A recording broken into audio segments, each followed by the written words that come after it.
શેનું શીખવાનું છે? આકારની ઓળખ. આપણે પુનરાવર્તન કરવાનું, ફરીથી આપણે શીખવાડું ફરી શીખવાનું છે. તો કઈ રીતે શીખીશું? આયશા સિદ્દીકા, ચાલ બધાને આકાર શીખવા. આ જે આકાર મૂક્યા છે એ પ્રમાણે અલગ પાડીને બતાવો. ચાલો આયશા સિદ્દીકા આપણને આકાર શીખવાડશે. આ બાજુ બેસ. આ બાજુ. ચાલો હવે ત્રિકોણ કાઢ. ત્રિકોણ ગોઠવ ત્યાં.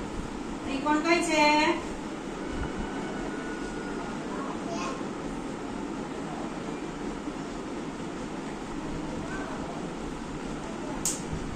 આને શું કહેવાય?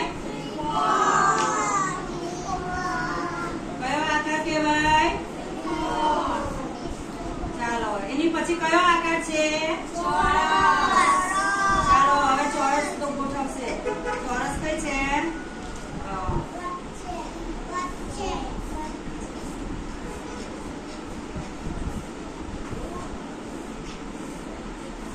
એના પછી કયો આકાર છે? આ બધા